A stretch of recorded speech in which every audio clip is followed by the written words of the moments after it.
rabbil alamin va salatu vassalamu ala xayril xalqi Muhammadin va ala alihi va ashabihi ajmain. Amma ba'd. Assalomu alaykum va rahmatullohi ta'ala va barakatuh. Payg'ambarlar qissalaridan mana bugun inshaalloh Nuh alayhisolamning qissasiga yetib kelgan bo'ldik.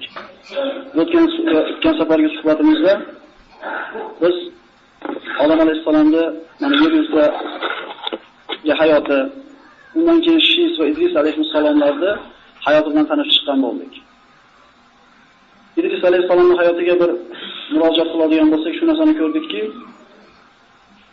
kullu nafsin za'iqatul maut dedi Alloh taolo, har bitta jon egasi albatta o'lim sharbatidan totguvchi deydi. Ya'ni u xoh payg'ambar bo'lsin, xoh oddiy inson bo'lsin, boy bo'lsin, kambag'al, yosh yoki qari bo'lsin, albatta o'lim sharbatidan totishligini mana Alloh taolo Qur'onda marhamat qilayotgan ekan. Hatto Idris alayhissalom mana shu o'limdan qochishligining sababi shu bo'ldiki, Idris alayhissalomning zamonida yashaydigan hamma odamlar topadigan savobni Alloh taolo Idris alayhissalomga har kuni yozishligini va'da qilganda, uzoqroq umr ko'rishlik paydo bo'lib qoldi. Lekin Alloh taoloning taqdiri ekan, ana shu o'ziga muvakkal qilingan farishtalar bilan 4-osmonga ko'tarilganda, jon ana shu 4-osmonda olindi. Va rafa'nahu makanan aliyya dedi Alloh taolo. Bu yerda o'tirganlar 100 yil burun birortamiz yo'q edik yer yuzida. Va 100 yildan keyin birortamiz qolmaymiz. Lekin miyasi bo'lsinki, insoniyat ana shu o'lim degan Alloh taoloning bir belgilab qo'ygan taqdirni esdan chiqarib qo'yganda, kimligini va dunyoga nima kelganligini esdan chiqarib qo'yar ekan. Alloh subhanahu va taolo dunyoga imtihonga kelganligimizni esdan chiqarmaydiganlar qatorida qilgan bo'lsin. Insonlar bir necha qismga bo'linar ekan. Insonlar bor ekan, dunyoda yashashlik mobaynida bizni jannatimizdan, do'zaximizdan mana shu dunyoda o'zar ekan. Ular kofirlar ekan. Insonlar bor ekan, bu dunyo oxirat diyorining ekinzori deb qarar ekan. Ya'ni mana shu ekinzordan o'zini Dorul Baqosiga abadiy bo'lgan maskaniga olib ketadigan amallar bilan ovora bo'lar ekan. Yahyo ibn Zakariyoning oldiga iblis kelar ekan. Hadislarda rivoyat qilinadi va Yahyo alayhissalom iblisdan so'raydi: "Ey iblis, senlarni huzuringda biz insonlarni necha toifaga bo'lasizlar?" Iblis alayhissalom aytadiki, sizlar insonlar toifasi, biz iblis bilan shaytonlarni huzurida 3ga bo'linamiz. Bir toifasi shunday insonlarki, insonlarni xuddi sizlarning yosh bolalaringlarning qo'lidagi to'p singari ular bizning qo'limizda. Xohlagan ishimizni qildiramiz ularga. Ulardan ko'nglimiz to'q. Ikkinchi toifasi sizlarga o'xshagan payg'ambarlar. Ular ma'sum. Alloh taolo ularni bizdan saqlab qo'ygan, ularda hech qanday bir ulushimiz yo'q. Uchinchi toifasi, bu eng og'iri, bu shunday insonlarki, biz ularni u yog'idan o'tib, bu yog'idan o'tib gunohga chaqiramiz, gunoh qildiramiz, hojatimizni qazo qiling deb xursand bo'lib turgan paytda Alloh taologa qaytadi-da, istig'for aytadi, Alloh taolo gunohini kechirib yuboradi. Na ulardan umidimizni uzib ham qo'ya olmaymiz, na mahkam yopishdan ola olmaymiz. Biz alhamdulillah unaqa kofirlardan qilmadi Alloh taolo sizlarimiz. Payg'ambarlardan ham qilmadi. Endi mana shu 3-chi toifa bo'lishiga harakat qilishimiz kerakki, inson ba'zida bilib, bilmasdan gunoh qilar ekan, lekin Robbisiga qaytishligi bilan Alloh taolo kechiruvchi ekanligini topar ekan. Qur'onda Alloh taoloning mana 99 ta ismi sifati zikr qilingan bo'lsa, Rahmonur Rohim, G'ofurur Rohim, oyatlarda oxirida zikr qilingan. Mana shu Alloh taoloning ism sifatlari Qur'onda eng ko'p zikr qilgani qaysi desak, G'ofurur Rohim degan sifatni topamiz ekan. 56 marta mana shu G'ofurur Rohim sifati zikr qilingan. Hech qaysi ism sifati bunchalik ko'p zikr qilingan emas. Jannatga hech kim amal kirib ketishga kifoya qilmaydi, magar Alloh taoloning rahmati bilan o'rab bo'lgandagina kiramiz. Shuning uchun Parvardigorimiz G'ofurur Rohim ekanligini esdan chiqarmaylik va tavbada doimiy bo'laylik. Bugungi suhbatimizda biz Nuh alayhissalomning suhbatini gaplashamiz deb aytdik. Mana Idris alayhissalom Qobilning zurriyotini qirib tashladi. Yer yuzida faqat yaxshilar qoldi. Mana ba'zida shuna bir o'ylar kelib qoladi-da, agar yer yuzida yomon odamlar bo'lmasa nima bo'lardi ekan? Ertalab uyg'onsak hamma bir Allohdan qo'rqadigan taqvodor bo'lib qolsa, qanaqa hayot bo'lardi ekan degan bir xayollar keladi. Agar shuni bo'lib qo'yganda ham iblisga Alloh subhanahu va taolo qiyomatgacha yashashlikka muhlat berdi. Ana shu yaxshi odamlarning ichidan yana yomonlarni chiqarib olgan ekan. Odam alayhissalomdan keyin Nuh alayhissalomgacha 1000 yil o'tgan. Mana shu 1000 yil ichida odamlar shirk keltirmagan Allohga. Hamma tavhidda bo'lgan. Kana nasu ummatan wahida dedi Alloh taolo. Odam o'ldirishlik bo'lgan. Boshqa mayda gunohlar bo'lgan, lekin Alloh taolo kechirmaydigan shirk gunohi bo'lgan emas. Shuncha Alloh taolo deyapti, Nuh alayhisalomgacha insonlarning hammasi bitta ummat, tavhid ummati bo'lgan deydi. Nuh alayhisalomning qissasida insoniyat hayotiga shirk qanday kirib kelganligi haqida ma'lumotlar keladi. Mana Alloh taolo Qur'onda marhamat qiladi, astagfirullah, va qalu la tazarunna alihatakum va la tazarunna waddan va la suwa'an va la yaghus va ya'uq va nasra. Ya'ni o'zingizlarda olihlar bo'lgan Vud, Suva, Yag'us, Ya'uq va Nasrda hargiz qo'ymaylar dedi Nuh alayhisalom davridagi podsho. Bu kishilar kimlar bo'lgan? Mana shu aytib ismatlayotgan Vud, Suva, Yag'us, Ya'uq va Nasr. Bu kishilar Nuh alayhisalomdan avval yashagan solih kishilar ismlari bo'lgan. Shirk qanday kirib kelgan insoniyat hayotiga? Shunga e'tibor beraylik. Bu ana shu ismi zikr qilingan 5 ta inson o'zini zamonasining zo'r allomalari, solih kishilari bo'lgan, odamlarni Alloh taologa targ'ib qilib da'vat qilgan. Va har bittasini o'zini da'vat qiladigan joyi bo'lgan. Ya'ni Vod degan odam mana ko'chani narigi boshida masala qilsa, da'vat qilsa, yana bittasi o'rndan boradi. Ular mana shu 5 ta kishi o'zini umrini yashab tugab o'tib ketganlaridan keyin iblis ana shu ular o'tib ketgandan keyin ana shu 5 ta kishining zamondoshlari bo'lgan kishilarga inson suratida keldi-da aytdiki, kelinglar. Bu odamlarni esdan chiqarmaylik. Bizni Allohga da'vat qilganlar. Ularni nomi esimizdan chiqib ketmasligi uchun ana shular o'tirib bizga pan nasihat qilgan joylarda o'shalarning nomi bilan atab qo'yaylik. Ya'ni falonchini toshi, falonchini daraxti, falonchini do'mi deb turib mana shu 5 ta odamning nomi bilan 5 ta joyda nomlab qo'yishdi. Bu jin mana shu avlod, mana shu 5 ta kishini tanigan avlod. Tirik paytida bu joylarga ibodat qilinmadi. Chunki ular ana shu 5 ta kishi haqida ilmi bor edi, kimligini bilishar edi, ibodat qilishmadi. Lekin ulardan keyingi kelgan avlod ilmdan, ma'lumotdan xabardor bo'lmay qolgandan keyin, ilmdan mahrum bo'lib qolgandan keyin iblis keldida, ana shu 5 ta kishining joylarida ular sayrlar qilishar edi. Eid bayramlarni o'tkazishar edi. O'shada o'tirgan paytlarida ana shu kishilar qilgan pannahlarni eslashib, ana shu joyda sayrgohlar paydo bo'ldi. Ya'ni birinchi avlod nima qilmadi? Ibodat qilmadi u joylarda. Endi keyingi avlod kelganda iblis aytdiki, bilasizlarmi, ota-bobolaringlar bu yerga nimaga to'planar edi? Ular mana shu joylarga sig'inardi. Deb turib, mana shu 5 ta kishining ismi ular uchun olihalarning nomiga aylanib qoldi. Bu yerda bo'lgan narsa shuki, iblis odamlarni buzishlikda tanlagan uslubini ko'ring. Sekin-sekinlik bilan buzyapti odamlar. O'zi odatda bu narsani qurishdan ko'ra buzish osonroq bo'ladi. Lekin iblis bu yerda buzishlikni ham sekin-sekinlik bilan qilyapti. Birinchi avlod bilan yaxshi muomala qilib turib, nomini aytib qo'yishga shu yerga dedi, rozi bo'lishdi. Keyingi avlodga kelganda sabr qilib turdi akalar. Keyingi avlod ilmdan bexabar bo'lgandan keyin ularni sig'inib tashadi. Shuning uchun biz atrofimizdagi odamlarni Allohning diniga chaqirayotgan paytimizda, odamlarga dinni targ'ib qilayotgan paytimizda mana shu narsadan xulosa olaylik. Iblis sekin-sekinlik yo'l bilan buzibdi. Buzishlik hozir aytyapmiz, osonroq bo'ladi qurishlikdan. Endi qurishlikka harakat qilayotgan odamlar shoshilmasliklari kerak bo'ladi. Hammamiz bilgan mana shu mashinaning kun ishlari bo'ladi. Shunday emasmi? 8 da uzunligi qancha bo'ladi ekan to'g'ri. 19 ga qancha bo'ladi? 36 ga nimaga shunaqa uzun bo'ladi? Nimaga bir ikkinchisidan qisqa bo'lyapti? Nimaga farqi bor bo'ladi? Chunki mana shu kulishlar tortadigan gayka rezbalarni quvvatiga qarab turib belgilangan. Iymonga endi kelib, namozga endi qilayotgan odamni 36 kulishdan tortib bo'lmaydi, chunki uni shpilkasini yechgan. Shunday emasmi? Sizga 19 kulch bo'lib qolgan bo'lsa, u endi 8 u. Bolaga nima deydi? Eng sodda uslubni tushuntirishlikda. Undan osonroq yo'lni bilmayman endi. Lekin men asl bo'lsinki, endi namozga kirib, rezbasi 6 bo'lgan odamni gardi kuchidan toplayotgan odamlar yo'q emas ishimizda. Uzvoramiz akalar. Iblis buzishlikda sekin-sekinlikni qo'llatdimi? tuzatishlikda sizlardan sekinlik qilishimiz kerak. Rasululloh sollallohu alayhi vasallam hadislarda keladi. Inna hada dinamatin fa'ul fihi birizq dedi Rasululloh sollallohu alayhi vasallam. Bu din mustahkam, og'ir din. Sekinlik bilan kiringlar bunga deydi. Hadis akalar agar eshitmagan bo'lsak. Innal munbatta ma aldan qata'a va la zahran abqa dedi hadis davomida. Otni tinimsiz shoptirayotgan odam na manziliga yetib boradi, na ot tirik qoladi deydi. Maqsad ana shu otni minib manzilga yetib olishi bo'ladigan bo'lsa, ot charchagan mahalda dam berish kerak. Uni sovutish kerak.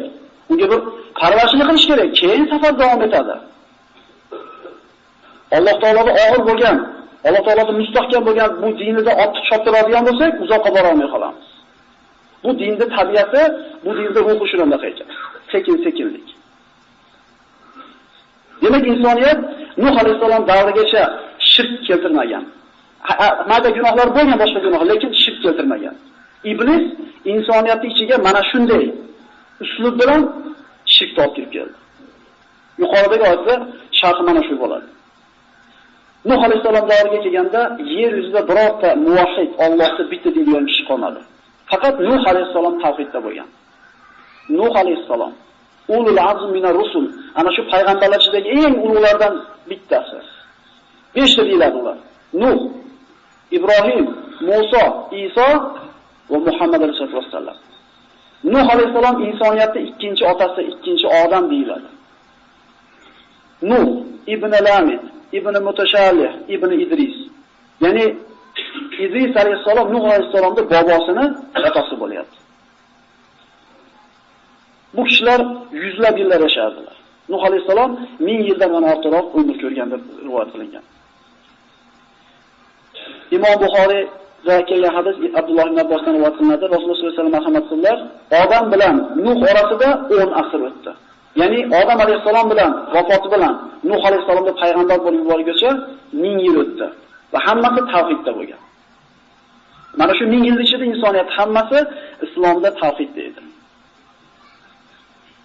Nuh alayhisalom Allohning diniga odamlarni da'vat qilishlikda eng katta bir kuchni sarf qildi. Alloh taolo mana Nuh surasida marhamat qiladi. Astagfirullah.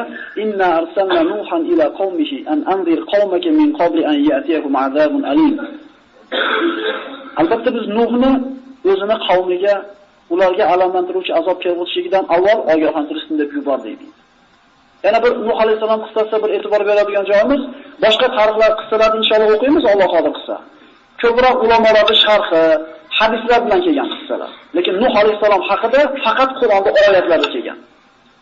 Ya'ni hadis aytishlikka hojat qolmayapti. Alloh taolo Nuh alayhisalomning qissasini, bu qissani bir ulug'ligidan Qur'onda juda ko'p o'rinda oyatlarda nozil qilgan bo'ldi.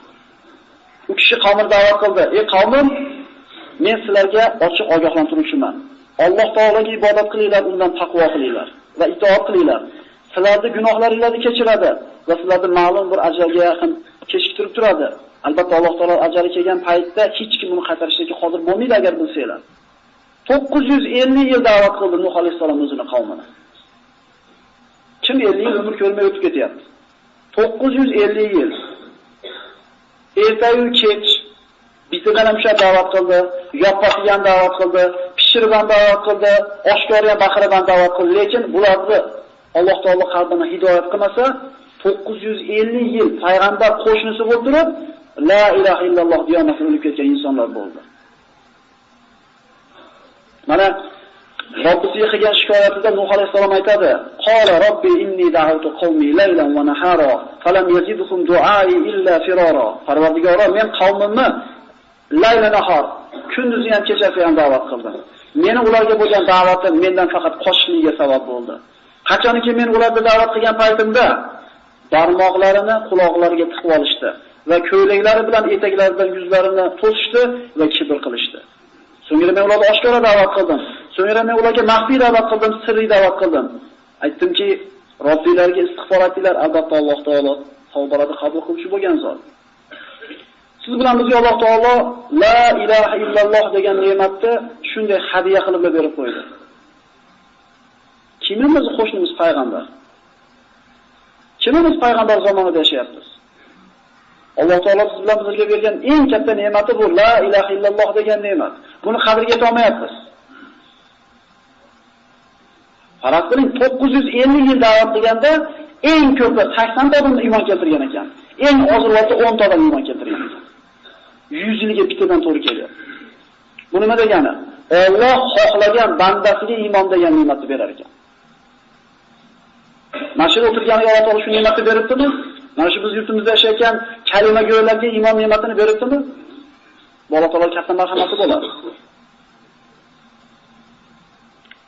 Nuh alayhisalom qavmini da'vat qildi va bu da'vati faqat Allohga itoat qilsalar, oxiratda mukofotni olasizlar emas. Islom dinida aytilgan hukmlarga amal qiladigan bo'lsa, uni samarasi shu dunyo hayotida ham beriladi. Ana quyidagi oyat bunga yaqqol hujjat bo'ladi. Faqultu astaghfiru robbakum innahu kana ghaffara. Men qavmimga aytdim, sizlar Robbinglardan gunohlarni kechirishini so'ranglar, Alloh gunohni kechirishi bo'lgan zot. Istig'for aytganda Alloh taolo 5 ta narsani va'da qiladi. Diqqat qilaylik. Ya'ni biz aytgan subhanalloh, alhamdulillah, Alloh akbar deyotganimizga oxiratda olamiz ajrni. Lekin dunyoviy hayotimizda ham qandaydir bir foydasi bormi degan savol bo'lsa, quloq solib turaylik. Yursilis samaa alaykum midrara va yumjidkum bi amwalin va banin va yaj'al lakum jannatin va yaj'al lakum anhara. Sizlar istig'for aytsanglar deyapti Nuh alayhisalom. E'tibor beraylik. Mana shu tijoratimizga, bog'rog'imizga, bola-chaqamizga, mol-dunyomizga qanaqa ta'siri bor buni? Agar biz Qur'onda har bitta oyatini haqida qabul qilganmiz, iymon keltirganmiz bunga. Agar shu da'voimiz rost bo'lsa, qalbimizda shak bo'lmasin, quloq solib turaylik. Istig'for aytgan bandasiga Alloh taolo istig'for aytsalar, ustinglarga yomg'irli bulutni jo'nataman deydi. Va sizlarni mol dunyo bilan, bola-chaqa bilan quvvatlantiraman va sizlarni anhorlaringizda to'ldirib suv bilan oqizaman, bog'roqlar beraman dedi. E'tibor bering, yomg'ir yog'sa yurtingizda, bola-chaqa pul bo'lsa, bog'roq zo'r bo'lsa, daryoda to'lib suv oqsa, nima kerak yana? Nima kerak bitta insonga? Insonni so'rayotgan narsa shu, bolam chaqanda yuribmizmi? Bu berilgan 5 ta ne'matning ikkitasi orada o'tib ketyapti. Biz shu narsani quvalab yurib, ibodat qilib, kechani kunga ulab, ibodat qilib, mehnat qilib tijoratda. Lekin istig'forni qo'yib qo'yapmiz bir chekkaga. Biz 10 soat ishlamasdan 8 soat ishlab turib, yarim soat astag'firulloh deb qo'yaylik-da, Alloh taolo berib qo'yadi bu yog'iga. Agar bu naql bilan gaplashishga gap ketadigan bo'lsa. Hadislarda keladi, kim istig'forni o'ziga lozim tutsa deydi Alloh taolo. Alloh deydi, torlikdan kenglikka chiqaradi va mushkulni oson qiladi va kutmagan joylar rizqini berib qo'yadi deydi. Bizning e'tiqodimiz qani buning ustida? Istig'forda tinimsiz yurish. Istig'for nima? Astag'firulloh va atubu ilayh. Astag'firulloh qiyin emas. Qiyin emas. Biz 100 marta astag'firulloh deb qo'ygandan keyin 2 soat tankada turamiz mashinamizda. To'g'rimi? Chunki o'shaga chiqqanimizda bizga non bor. Bu kalimani aytib o'tirsa bizga non yo'q. Biz kalimani aytib qo'yib qo'limizni sal qimirlatib qo'yib Alloh taolo beraveradi. Lekin men afsus bo'lsinki, biz mana shu moddiy tarbiya ostida bir taslanib qolganligimiz uchun teva bilan aloqamiz uzilib qolgan. Sizlar istig'for aytinglar, Alloh sizlar ustinglarga yomg'ir beradi. Sizlarni mol dunyo bilan, bola-chaqa bilan quvvatlantiradi. Sizlarga bog'roqlarni beradi va sizlarga anhorlarni beradi. Demak, ekin-tikini borada nima qilish kerak ekan? Istig'for etish kerak ekan. Bolam-chaqam deyotgan odam nima qilish kerak ekan? Istig'for etish kerak ekan. Shu narsani o'ng quloq, so'ng quloq eshitib olaylik, yozib olaylik. O'zimizga Rasululloh sollallohu alayhi vasallam mana avvaliy oxirgi gunohlarni kechirgan kishi kuniga 100 martadan 70 martadan istig'for etgan bir o'tirganda. U gunohlarni kechirgan kishi. Ha bizga Alloh taolo gunohini kechirishidan tashqari 5 ta narsa beraman demayaptimi? Kelin istig'for etaylik. Biror rizq kamroq qilib.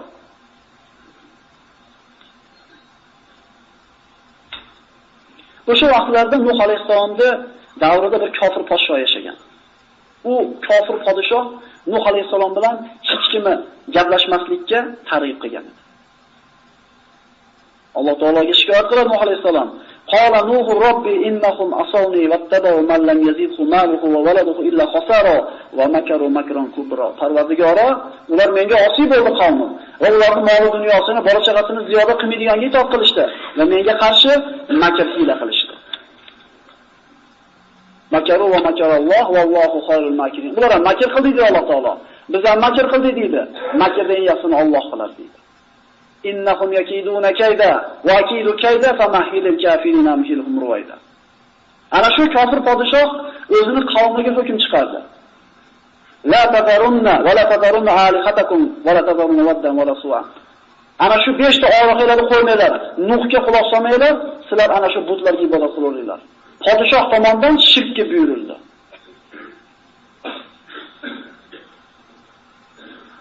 Nuh alayhisolamning iymon keltirgan ana shu 10 ta yoki 80 ta kishini mu'zomi aksariyati kambag'al, bechora, notavon kishilar edi.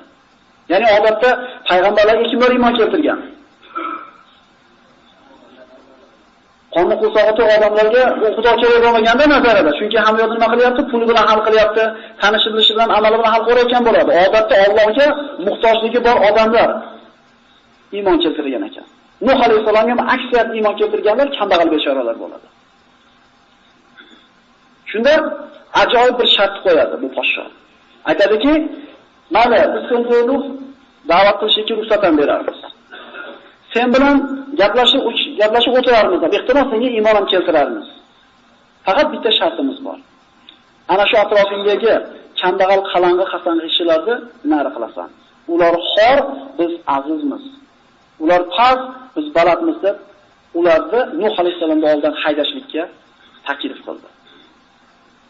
Ya'ni dunyoda hamma o'zini boshqadan ustun deb biladi. Shunday emasmi? Hammamiz ichimizda shayton bormi? Men sendan bo'lim uzun deymiz ekanmiz.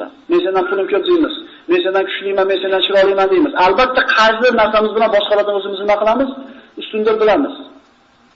Lekin insonda azizligi bu dunyo matosi bilan, qandaydir shakl bilan belgilanmaydi. Alloh taolo nima dedi Qur'onda? Inna akramakum indallohi atqakum. Allohning huzurida sizlarning hurmati balandrog'inglar bu Allohdan ko'proq qo'rqqan taqvodorlaringlar dedi. Bu dunyoda hamma o'ziga bergan bahosi baland. Hech kim o'ziga past baho bermaydi. Albatta u yaxshi boshqalardan. Endi u narxni Alloh taolo belgilasin ekan. Insonning narxi nima bilan belgilanyapti? Bizda ham shu o'lchov ishladimi? Biz o'zimizdan jini pul kamroq odamni ko'rsak, men sevaroq ko'rishamiz. Bizdan menroq kiyinib kelgan odamni ko'rsak, ularga hurmatini joyiga qo'ymaymiz. Qo'yinchi ana shu tashqi ko'rinishga qarab turib biz baho beramiz insonlarga. Bu ana shu yuzaki baho berishlik. Alloh saqlasin. Hala kimi narxi nechta pulligini Alloh subhanahu va taolo oldiga borganda taroziga qo'yganda o'lchanar ekan. Ungacha hamma o'ziga baho beraveradi. Eslanglar, Alloh bitta yaratgan maxluq o'ziga baho beruvdi. Nima bo'ldi oxiri? Kim edi u? Shaytonmidi? Ana xoyrun minhu. Men undan yaxshiman deb nima bo'ldi? Seni undan yaxshiligini Alloh aytsin. Shunday emasmi? O'shuning uchun biz azizligimizni, bizni azizmasligimizni Alloh taoloning o'lchovga solib bilamiz ekan o'zimiz. Astagfirullah. Faqala al-mala'u alladhina kafaru min qawmihi ma naraka illa basharan mithluna wa ma naraka ittabaka illa alladhina hum aradinuna badiya ar-ra'i wa ma nara lakum alayna min fadl bal nadhunnukum kadhibin. Ana shu o'zini qavmini malolari. Malo degani bu bizni tilga o'rganda o'zini qavmini katakonlari degani. O'zini qavmi shu nuqta qavmidan bo'lgan malolar, kofir bo'lgan malolar. Aytishdiki, sizlarda biz ustimizda hech qanaqa bir oshcha joylar yo'qligini ko'ryapmiz. Nuh, sen bizga o'xshagan bitta odamsan va senga ergashganlar ham ichimizdagi eng past, razil bo'lgan, hech qanday bir ovozga ega bo'lmagan kishilar ekan. Seni balki yolg'onchi deb gumon qilamiz biz deydi. Nuh alayhisolamga javob berdi. Ey qavm, agar Alloh taolo menga o'zini hujjati bilan, risolati bilan menga payg'ambarlik degan ne'matini bergan bo'lsa va sizlarga bu narsa ko'rsatilmagan bo'lsa va men sizlarni xohlamayotgan iymonga majbur qila olamanmi? Bu degani hidoyat Allohning qo'lida ekan. U payg'ambar mingta mo'jiza ko'rsatganda ham Alloh bermasa hech kim iymon keltira olmas ekan. Bo'lmasa 950 yil qo'shnisi payg'ambar bo'ladi, bitta kalimani ayta olmaydimi? Kalimachilik xususida Abu Jahlga, Abu Lahabga mana oyat nozil bo'ldi. Astagfirullah, tabbat yada abi lahabin va tabb. Abu Lahabga qo'lisinsin, qurisin va surofigacha. Mana Muhammadni yolg'onchi qilishlikka bizga imkon bo'ldi kofir Makka mushriklari. Abu Lahabga kelib aytishdiki, sen hech qachon iymon keltirmaysan ekan. Ke Muhammadni yolg'onchi qilamiz. Ana shu aytgan kalimasini qaytarib qo'y. Muhammad yolg'onchi bo'ladi dedi. Harkan urinmasin, ana shu la ilaha illalloh degan kalima kelmadi tiliga. Uni kim beradi? Bizga osonlik bilan tilimizdan chiqarib olgan kim? Bizni ish qo'ydi bu kalimani aytish uchun. Alloh taolo bizga hadiya qildi. Biz Muhammad alayhisolamga hurmat qilaverib, qadriga yetishimiz kerak bu narsa. Ey qavm, men sizlardan bu qilayotgan ishim uchun ajr so'ramayman. Meni ishimning ajri Robbil alaminning zimmasida. Va menga iymon keltirgan kishilarni o'zimdan nar qilib haydamayman ham. Albatta ular Parvardigorga yo'l qo'yishidir. Lekin men sizlarni johil qavm ekanligingizni ko'ryapman. Ey qavm, agar men ularni o'zimdan nar qilsam, Allohdan bir musibat kelsa, kim mendan u narsadan saqlab qoladi? Axir eslatma olmaysizlarmi? Va men aytmayman deb Nuh alayhisalom, meni qo'limda osmon yerda xazinalar, Allohning xazinalari bor va g'aybni bilaman deb aytmayman. Men farishta ham emasman. Va sizlar pastga urib to'g'ritmayotgan insonlarni, men o'zimdan nar qilayotgan kishilarni Alloh taolo o'zining yaxshiligidan mahrum qiladi deb ayta olmayman. Shu xivordan keyin qavm aytdiki, "Qalu ya Nuh qad jadaltana faksarta jidalana." Ey Nuh, deb ko'paytirib yording bu talash tortishlikni. Fa'tina bima ta'iduna in kuntum minas sodiq. Agar rost payg'ambar bo'lsang, rost bizga bir azob kelishidan bizni qo'rqitayotgan bo'lsang, keltir shu baloyini. Allohning payg'ambariga ochiq nima bo'ldi bu? Chaqiruv bo'ldi, izib bo'ldi bu. Qala innama ya'tikum bihillah in sha'a wa ma antum bimu'jizin. Alloh xohlasa yuboradi bu baloni va sizlar unasan to'xtatib qola olmaysizlar. Mana shu xivordan keyin iymon keltirayotganlarning soni to'xtab qoldi. Ana shu 10 ta deyilyapti yoki 80 ta deyilyapti, birorta odam iymon keltirmay qo'ydi. Bir o'tgan avlod keyingi kelayotgan avlodi burungisidan fujurda, fisqda qattiqroq bo'lardi. Burungisidan rasvoroq kelaverdi. Shunda Alloh subhanahu va taolo tomonidan Nuh alayhisalomga to'xtang degan buyruq keldi. Zaifligidan, kuchi yetmay qolganidan, chidamay qolganidan da'vatni to'xtatib qo'ygani yo'q Nuh alayhisalom. Balki Alloh taolo tomonidan vahiy bilan to'xtatildi. Astagfirullah va uhiya ila Nuhin annahu lan yu'mina min qaumika illa man qad amana fala tabta'is bima kanu yaf'alun. Hud surasi. Va Nuhga vahiy qilindi. Albatta sizni qavmingizdan bugungacha iymon keltirganlardan boshqa hech kim iymon keltirmaydi va ular qilayotgan ishdan noumid bo'lmang. Allohga hamd sano bo'lsin. Ana shu oyat tushgan vaqtda kofir bo'lib yashaganlardan qilib qo'ymadi bizni Alloh. Chunki o'sha davrgacha iymon keltirib qolgan iymon keltirdi, qolganini Alloh taolo pishdi deyapti. Hech kim iymon keltirmaydi, da'vatni to'xtatavering dedi Alloh taolo. 950 yil da'vat qilib 10 ta odam iymon keltiryapti. Ko'zimizni katta ochaylik. Bizga Alloh katta narsani bergan. Nuh alayhisalom da'vatni to'xtatdi. Qavmi duo qildi. Kazzabat qablahum qawmu Nuh fakazzabu abdana va qala majnun wa zujr fada'a robbahu anni maghlubun fantasir. Ulardan ilgari Nuh qavmi bizni bandamizni yolg'onchiga chiqardi va aytdiki, majnun deyishdi. Shunda Nuh alayhisalom duo qildi. Parvardigoro, albatta men mag'lub bo'ldim, o'zing yordam ber. Har bitta payg'ambarga ijobat bo'lishi aniq bo'lgan bittadan duo berilgan ekan. Nuh alayhisalom ana shu duosini mana shu joyda qildi. Men mag'lub bo'ldim, o'zing yordam ber. Endi yer yuzida musulmon bo'lmagan biror odamning tirik qolishi mumkin emas. Chunki Alloh taoloning va'dasi bo'lyapti bu yerda.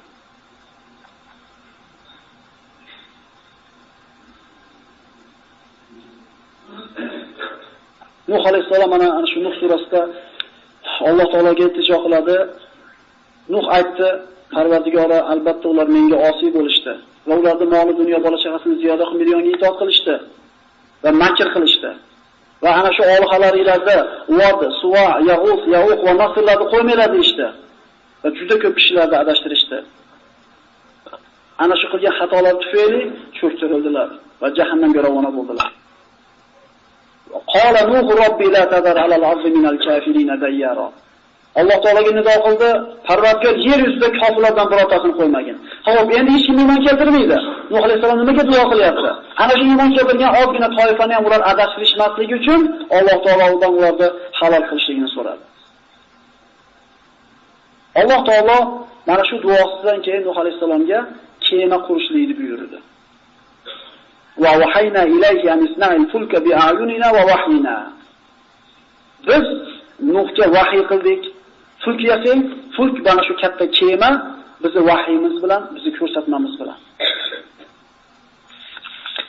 Akalar Nuh alayhisalom birodar bo'lgan emas ekan. Bu qanday kemani qurib oldi?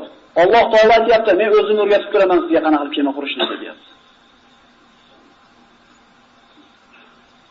Jabroil alayhisalom kelib, bu yerni bunday aralang, bu yerni bunday mixlang, bu yerni bunday randalang deb Jabroil alayhisalom kelib o'rgatib turdi. Kemaning uzunligi 1 kilometrdan uzoqroq deyiladi akalar rivoyatlarda. Hozirgi kunda 1 kilometrlik kema faqat temirdan bo'lishi mumkin. Hatto hozirgi kundagi shunaqa bir texnologiya rivojlangan davrda ham yog'ochdan 1 kilometrlik kemani bilmadim endi yasash mumkinmikan. Lekin o'sha davrda durobgorlikdan xabari bo'lmagan Nuh alayhisalom 1 kilometrlik kemani yasadi yog'ochdan. Sabab Alloh taolo o'zi o'rgatib turibdi. Demak Alloh taolo o'rgatsa, bilmagan odam ham biluvchi bo'lar ekan. Rivoyatlarga ko'ra Nuh alayhisalom kemani 100 yilda qurib tugatdi. Tog'da oldida yashaganligi uchun daraxt ko'p bo'lmagan. Daraxtda ekkan ekan, bu yoqni sudgacha daraxt pishib yetilgan, kesib olib kelib qo'shib ishlatavergan. 100 yilda qurdi kemani. Qani, kema qurish 100 yil vaqt ketyapti. Biz o'zi 50-60 yil umrimizda dunyoda obod qo'raman deb tipirchilayapmiz. Bu devorimizni rangini zamonga qarab, mo'lga qarab yiliga 2 martadan bo'yayapmiz.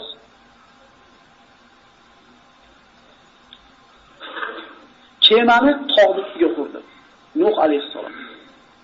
Astagfirullah, wasna'il fulka bi a'yunina va wahyina va la tukhatibna fil ladina zalamu innahum muraqun. Bizni vahyimiz bilan, bizni ko'rsatmamiz bilan kemani quring va zolim bo'lgan kimsalar haqida menga xitob qilmang, albatta ular cho'ktiriladilar deb Alloh taolo. Hukm chiqdi.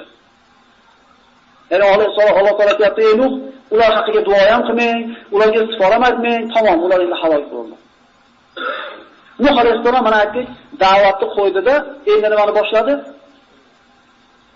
Ya'ni o'mrining bir qismida Alloh taolo bitta buyrug'i bo'ldi. Qavmingizni da'vat qiling dedi.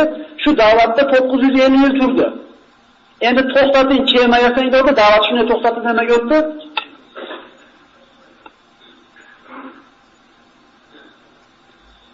Hadislarda keladi, Nuh qavmi kelib Nuh alayhisalomni masxara qildi. Ya Nuh, surtana jaran ba'dan kunta nabiyya. Ey Nuh, payg'ambar bo'lganingdan keyin endi durab qoldingmi? Ya'ni seni jinniligingga ishonmasdik, endi jinniligingga ishondik. Chunki kemani tog' ustiga qurasanmi? Astagfirullah, va yasna'ul fulka va kullama marra alayhi mala'un min qawmihi sakhiru minhu. Kemani yasar ekan Nuh alayhisalom. Har safar ana shu qavmini marolar o'tgan paytda uni masxara qilishdi. Nuh alayhisalom aytdi: "Qala in tasxaru minna fa inna nasxaru minkum." Bugun sizlar kulyapsizlarmi? Biz ham sizlar ustilardan kulamiz aytdik. Rasululloh sollallohu alayhi vasallamda mana sahih hadislarda keladi, Ibn Abbosdan rivoyat qilingan kemani sifat haqida. Subhanalloh, shu kema bor ekan hozirgi kunda. Quloqimiz kattaroq ochil, shu kema bor hozir. Chunki Fir'avnning jasadi turibdi muzeyda.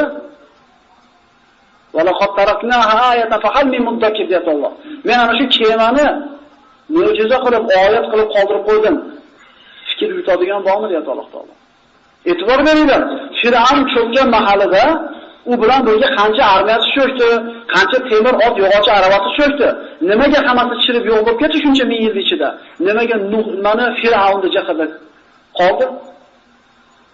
Al-yawma nunajjika bi badanika litakuna liman khalfaka ayatan Alloh taolo. Bugun dedi, iymon keltirdi Fir'avn. Eslaylik ishlardi. Cho'kayotgan paytda Musoni, Banu Isroil Robbisi iymon keltirdi, musulmonman dedi ham kalimani ham aytib oldi. Lekin Alloh qabul qildimi? Ba'zi o'tadi-yu. Ba'zi bir dindan bir tushuncha bo'lgan odamlar, demak umrini oxirida la ilaha illalloh deb olsa, jannatga kirar ekan. Demak shu kalimani aytgan galanisi. Shu o'ylaganda aytmasam bo'ldi ekan, masakan akalar. Hatto aytarsiz ham Alloh bersa, lekin qabul qilarmikin Alloh? Fir'avn shu kalimani aytgan. Iymon keltirdim degan. Hadislarda keladi, Jabroil alayhisalom shu kalimani aytganda og'ziga suv urib turdim deydi. Fir'avnga bo'lgan nafratimdan. Sabab shu kalimani oxirigacha aytib yormasin, aytib olsa Alloh kechirib yormasin degan nafrat bilan suv urib turdim deydi. Aytdi ham, lekin Alloh qabul qildimi? Allohning va'dasi ekan, oradan necha ming yil o'tdi, Fir'avnning jasadi muzeyda turibdi. Nuh alayhisolamning qurgan kemasi bor hozirgi kunda. Mana shu video filmlar bor ekan. Turkiyaning tog'ida turadi bu kema. Ana shu bir tijorat bilan shu yurtlarga boradigan odamlar bo'lsa, bu surishtirib ko'rasizlar. Kemaning sifati. Nuh deydi Rasululloh sollallohu alayhi vasallam kemani Bo'g'do tog'i ustida yasadi. Kema tutgandan keyin to'fon sodir bo'ldi. Kemaning uzunligi bir Rasululloh sollallohu alayhi vasallam Bobom Nuh ziroatida chig'anoq o'lchovida 300 ziro edi. Endi Nuh alayhisalom mana shu 60 metr, 50 metrga odam tasavvur qilganimizda taxminan 1 kilometrdan oshiqroq bo'lgan kemaning uzunligi. Yog'och kemaning uzunligi akalar. Eni 50 ziro, uzunligi 30 ziro deydi. Kema 3 tabaqadan iborat edi. Rasululloh sollallohu alayhi vasallam ta'riflashdi. Kemaning usti xuddi to'p singari yopiq bo'lgan, chunki osmondan suv tushishligi bor edi. Chunki Alloh taolo o'rgatdi bu kemani, akalar proyektini kim o'rgatdi? Alloh o'rgatdi. Kim ustasi bo'lib turdi bu Nuh alayhisalomda? Jabroil alayhisalom. Har bitta tabaqasini alohida eshigi bor edi. Bu kema hozirgi kunda mavjud. Walaqad taraknaha ayatan fahal min muddakir. Ana shu kemani sizlarga mo'jiza qilib qoldirib qo'ydim. Kema bor hozir. Fikr yuritadigan bormi deb Alloh so'rayapti. Hozirgi mana shu o'tgan 20-asrda olimlar mana shu kemani topishgan. Yuqorida zikr qilingan sifatlarga ko'ra, payg'ambarimiz haq payg'ambarlik ko'ringki, payg'ambarimiz aytgandek sifatlar bilan shu kema. Ana shu dokumentariy filmlar olingan ekan. To'fon sodir bo'ldi. Alloh taolo to'fon boshlanishidan avval Nuh alayhisalomga bir alomat ko'rsatishligini aytdi. Ya'ni Nuh ana shu alomatni ko'rgan paytingizda barcha mu'minlarni va hayvonlardan, yer yuzida yashagan hayvonlardan bir juftini kemaga olib chiqing deb buyurdi. Alomat shu ediki, tannurdan suv chiqish kerak edi. Tannur degani ba'zi ulamolar bu yerdan otilib chiqadigan suvda nazar tutgan ekan, lekin rivoyatda rojihroqi bu ana shu biz non yopadigan tandir. Tandir o'tda joy, u yerda suv bo'lmaydi. Lekin Alloh taolo alomat qilib tandirdan suv chiqib qoladi dedi. Kemani tutkizib qo'ygan, ana shu alomatni kutib kunlarda birida Nuh alayhisalom ana shu tandirga borib qarasa, tandirda suv paydo bo'lib qolgan bo'ladi. Endi o'sha paytgacha iymon keltirmaganlarning holiga voy bo'lsin.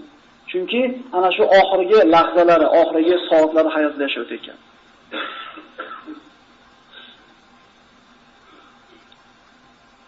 Hatta idza jaa amruna wa farat tanuru kun nahmil fiha min kulli zawjayn ithnayn wa ahlak illa man sabaqa alayhi alqawl wa man amana wa ma amana ma'ahu illa qalil.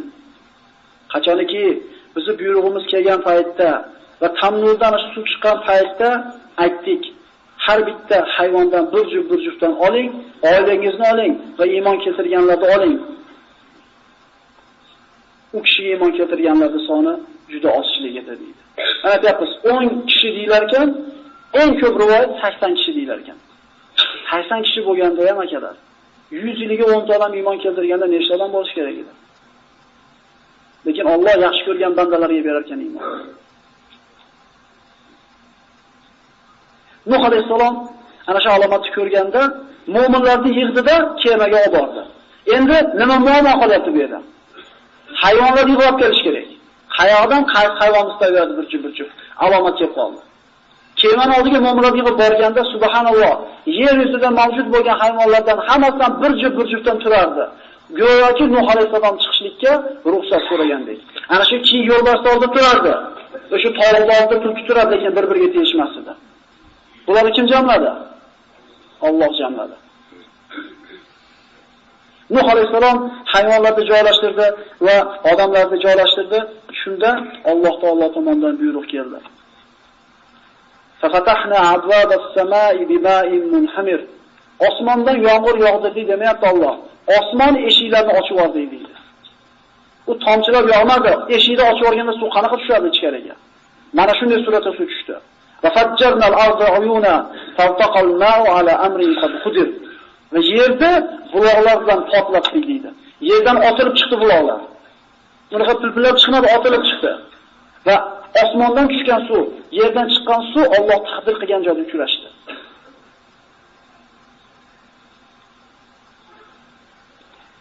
وَلَقَدْ نَادَانَا نُوحٌ فَلَنِعْمَ الْمُجِيبُونَ وَنَجَّيْنَاهُ وَأَهْلَهُ مِنَ الْكَرْبِ الْعَظِيمِ وَجَعَلْنَا ذُرِّيَّتَهُ هُمُ الْبَاقِينَ وَتَرَكْنَا عَلَيْهِ فِي الْآخِرِينَ سَلَامٌ عَلَى نُوحٍ فِي الْعَالَمِينَ إِنَّا كَذَلِكَ نَجْزِي الْمُحْسِنِينَ إِنَّهُ مِنْ عِبَادِنَا الْمُؤْمِنِينَ ثُمَّ أَغْرَقْنَا الْآخَرِينَ. Dar haqiqat Nuh bizga duo qildi, mana qadar chiroyli ijobat bo'ldi. Biz uni va oilasini buyuk bir azobdan, mashaqqatdan saqlab qoldik va Nuhning zurriyotini davomiy yashaydiganlardan qildik. Kemada chiqqanlarda faqat Nuh alayhisolamning o'g'illari ko'payishgan ekan. Qolganlarda Alloh taolo 80 tadan deydigan bo'lsak, 80 ta Nuh alayhisolamning boladan qolganlari birortasi tug'ib ko'paymagan ekan. Shuning uchun Odam alayhisolamdan keyingi ikkinchi odam kim deyiladi? Nuh alayhisalom deyiladi. Ikkinchi odam deyiladi.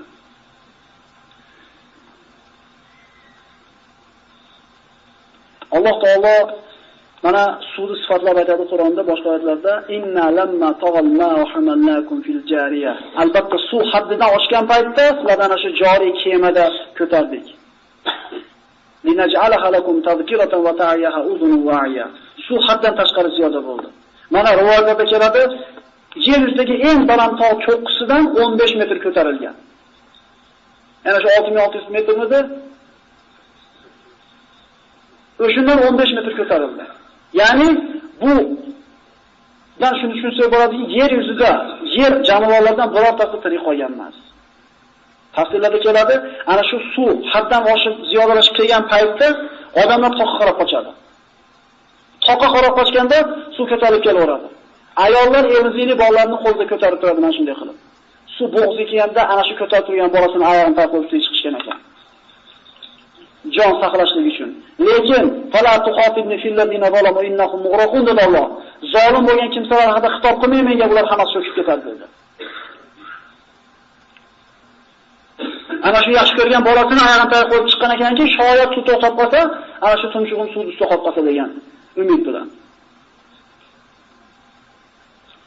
Va hiya tajri bihim fil mawji kal jibal. Hud surasi Allohda bu kema tog'dek mavj, tog'dek to'lqinlarda o'rtasida suzib yuradi deydi. Suvda aytdik mana, kemani ustini yopiqligini. Har qancha suv bo'lsa cho'kmaydigan qilib yasalgan edi. Fa idza stawayta anta va man ma'aka fil 'ala al-fulki faqul alhamdulillahi alladhi najjana min al-qawmi adh-dhalimin. Ey Nuh, siz va siz bilan birga bo'lgan kishilar kemaga chiqqaninglarda aytinglar, bizlarni zolim bo'lgan qavmdan qutqargan Allohga hamd va sano bo'lsin. Ya'ni kim saqlab ularni bu qavmdan? Alloh saqladi. O'zlari hech narsa qila olmasdi. Demak, mu'minlar o'zini puliga, o'zini quvvatiga emas, Robbisiga bo'lgan tavakkuliga, Robbisiga bo'lgan iymoniga suyanish kerak. Chunki bundan oshiqroq mu'minning quroli bo'lmaydi. Iymon bo'ladi musulmonlar asosiy quvvati. Va qul robbi anzilni munzalan mubarakan anta khayrul munzilin. Mashhur duo. Va ayting ey Nuh, Parvardigoro, albatta bizlarni muborak bo'lgan manzilga tushirgin, albatta sen tushiruvchilarning eng yaxshisisan. Alloh taolo Nuh alayhisolamni oilasini saqlab qolishni Nuh alayhisolamga va'da bergan edi.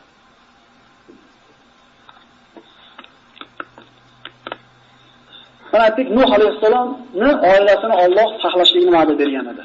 Lekin ana shu o'g'illardan bittasi kofir o'g'li bor edi, kemaga chiqmagan edi. Shunda Nuh alayhisalom o'g'liga nido qiladi.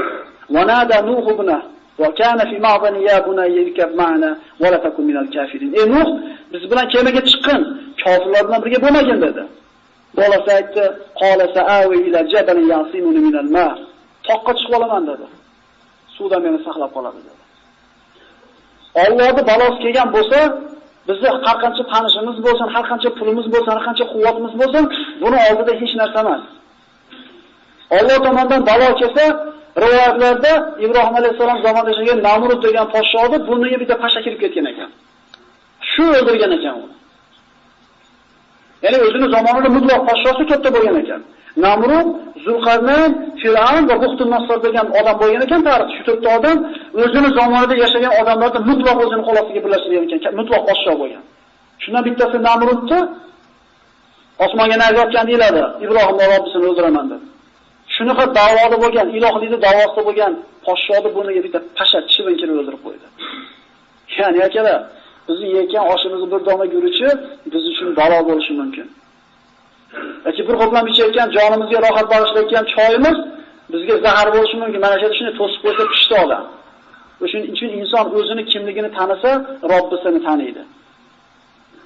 Shunaqa bir ojiz, zaif, notavon bandalarimiz Alloh taolo bizga berdi shuning o'zining kalomini. Qala la asima al-yawma min amrillah illa man rahim. Nuh alayhisalom aytdi, Allohning balosidan Alloh saqlagan odamlardan tashqari hech qaysi saqlana olmaydi dedi. Shuni gaplashib turganda va hala baynahumul mawj fakana min an-nur. Shunda katta bir to'lqin keldida yuvib ketdi. Alloh taolo Nuh alayhisalomga farzandlarini, oilasini saqlab qolishni nima qilgan edi? Shunda istifso qildi. So'radi Robbisidan. Va nada Nuh robba faqala robbi inna ibni min ahli va inna wa'daka al-haqq wa anta ahkamul hakimin.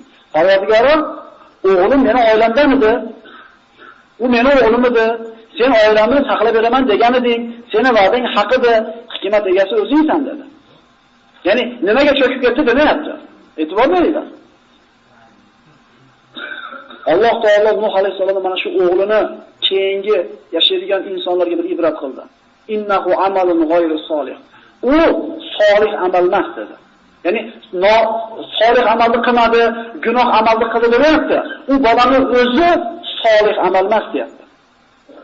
Ya'ni inson ibodat qilmasa, Alloh tomoniga intilmaydigan bo'lsa, u solih amal qilmadimi, o'sha odam solih amal bo'lib qolar ekan. Wala tas'alni ma laysa laka bihi ilm. Sizda ilm bo'lmagan narsa haqida mendan so'ramang dedi. Inni a'iduka an takuna minal jahilin. Johillardan bo'lishingdan o'zingdan panoh so'rayman dedi. Nuh shu o'rinda o'g'li haqida so'radi, tavba qildi. Lekin boshqa hech qachon osiy bo'lmadi. Demak, ota bilan bola o'rtasidagi aloqa uziladi agar e'tiqod bo'ladigan bo'lsa o'rtada farq. Bir bolasi kofirlikni tanlagan bo'lsa, otasi musulmon bo'ladigan bo'lsa, bu aloqa uziladi. Endi mehr millat elat egasi bo'lib turib, la ilaha illalloh degan kalimani aytgan bo'lsa, ota boladan ko'ra, kofir ota boladan ko'ra yaqinroq bo'ladi. Hajga borgan birodarlarimiz buni tanisa ko'rgansizlar. Yonboshida qop-qora neger, motamada bir yevropalik, mada bir turk, ming xil odam, lekin la ilaha illalloh deganligi uchun o'zi qalbingizga yaqin turadi. Shunday emasmi? Demak, aqida aloqasi qondoshlik aloqasidan ustun turadi. Agar qondoshlik aloqasi biri u yoqda, biri bu yoqda tanlaydigan bo'lsa. Dunyo suv ostida qoldi. Hayvonlar, odamlar barchasi halok bo'ldi. Faqat suv hayvonlarga tirik qoldi. Yerda hamma qismi cho'kdimi? Hamma qismi cho'kdi. Chunki Alloh taolo hujjat hamma yer yuzida yashagan hayvonlar bir juftdan oldi dedi. Demak, boshqa yerlardan cho'kishligiga ishora edi. Kema suvni ustida, dengizdek to'lqinlar ichida 6 oy qolib ketdi birodarlar. 6 oy. Ibn Abbos rivoyat qiladi. Muharram oyini 10-kuni, Ashuro kunida Nuh alayhisalom yerga tushdi. Rasululloh sollallohu alayhi vasallam mana shu Ashuro kunlari shu roza tutar edi. Alloh taolo mana shu balodan nihoyasiga yetishligini amr qildi. Va qila ya ardu bila'i ma'aki va yasma waqli va ghidal ma va qudiya al-amru va yastawat 'ala al-judi va qila bu'dan liqawmi zolimin. Alloh taolo ey osmon o'zingni tutgin, ey yer suvini yutgin dedi. Alloh taoloning amri bilan suv qaytdi. Va Judi tog'ida to'xtadi deyapti Alloh taolo. Judi tog'i mana shu Turkiyaning tog'laridan biri deyiladi. Ikkinchi urushdan shu nemis tiluvchilar samolyotda uchib o'tganda ko'rgan ekan shu kemani. Mana 20-asrda shu kemani chiqib topishib, syomka qilib aytayapman, mana dokumentariy filmlari bor ekan.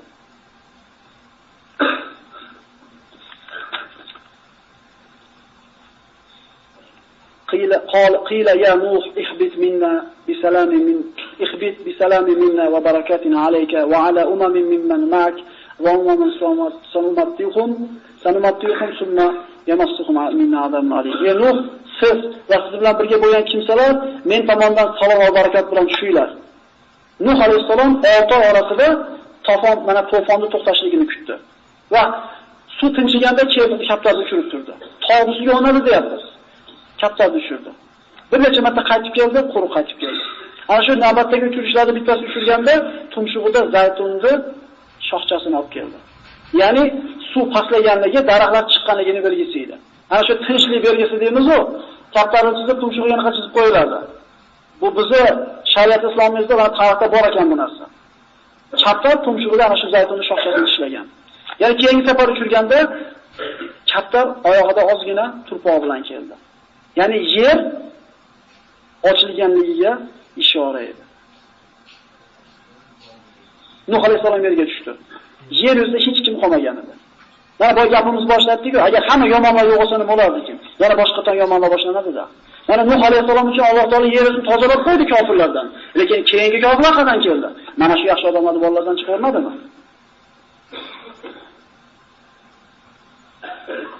Turkiyada ana shu qishloq Samanina Nuh degan qishlog'i bor ekan. Shu televizorda bir eshitganimiz, Samanina Nuh degani, Samanina degan til bilgan birodarlarimiz bo'lsa 80 degani. 80 ta Nuh degan qishloq bor ekan. Ya'ni ana shu yerga tushgan birinchi Nuh alayhisalom degan da'vosi bor ekan, qanchalik sahih Alloh a'lam. Insoniyatda otalari bizga aytishar ekan shular. Shu qishloqning nomi 80 ta Nuh deb nomlanar ekan. Nuh alayhisalom bilan kema chiqqanlardan birortasi tug'madi. Faqat Nuh alayhisalomning ayoli va farzandlari tug'di. Nuh alayhisalom ikkinchi odam deyildi. Faqat va ja'alna zurriyatahumul baqin. Faqat Nuhning zurriyatini yashovchilardan qildik dedi Alloh taolo. Nuh alayhisalomning 3 o'g'li bor edi. Nuh alayhisalomning 3 o'g'li bor edi. Bu Som, Ham va Yafis. Yana shu bolalarini ranglarga ajratib qo'ygan ekan. Som bolalarining ichida oq ranglilar va ozgina qorachalar bor ekan. Xomning bolalarining ichida qoralar va ozgina oqlar. Yafisdan mallarang, qizil rangli odamlar deyilyapti. Shunday o'tilyapti, yahudlar bilan arablar Som zurriyotidan. Afrikaliklar Som zurriyotidan. Turklar, Sharqiy Osiyo, Yevropa, ya'ni biz Yafisdan deb aytilar ekan. Nuh to'fondan keyin 350 yil yashadi. 350 yil Alloh taolaga biror marta osiylik qilgani yo'q. Nuh alayhisalom 1 yil to'liq roza tutar ekan, roza tutganda. Faqat hayit kunlari tutmasida rivoyat qilinadi. Nuh alayhisalom vafot qiladi. Eng rojih rivoyatlarda Makka da dafn qilingan degan rivoyatlar bor. Va ba'zi rivoyatlarda Livanda Karkil Biqo degan joyda ko'milgan deylar ekan, lekin tevadagi rivoyat rojihroq. Bashariyat Nuh alayhisalomdan keyin Hud va Solih alayhisalomni payg'ambarlik davrini ko'rdi. Mana qissaning oxiriga kelar ekanmiz, nima xulosa olamiz? La ilaha illalloh Muhammad Rasululloh deydigan qavmning ichida yaralganligimizdan kattaroq ne'mat bo'lmaydi biz uchun. Biz birorta bir payg'ambarning zamonida yashamayapmiz. Birorta bir payg'ambarni osmondan tushirib bergan mo'jizasini ko'rmayapmiz. Payg'ambarlar bo'lgan ekan, tuyani tosh ichidan chiqarib bersa, qavmi kofir bo'lgan etmagandek so'yib yeb qo'yishgan ekan. Qavmlar bo'lgan ekan, osmondan dasturxon tushirib beradimi Robbing deb Iso alayhisalomga aytishganda osmondan dasturxonni tushirib berdi, o'tirib hammasi yeyishdi, yana kofir bo'lishaverdi. Qavmlar bo'lgan ekan, 10 tadan mo'jizani ko'rib turib, ustiga tog'ni ko'tarib kelib qo'yganda bostirib oraman, Tavrotni qabul qilinglar deganda majbur qabul qilib keyin yana kofir bo'lavergan ekan. Qavmlar bo'lgan ekan, 70 kishini tanlab olib payg'ambari Allohga kofir bo'lib, Allohning ovozini eshitib ham iymon keltirmay, Allohni o'zini ko'raylik deganda Alloh o'ldirib yana tiriltirgan ekan. Shunga ham iymon keltirmagan ekan. Birodarlar, sizlarimizga berilgan ne'mat shunchaki qadri balandki, buni qadriga har qancha gapirmaylik, bu dunyoda yeta olmaymiz.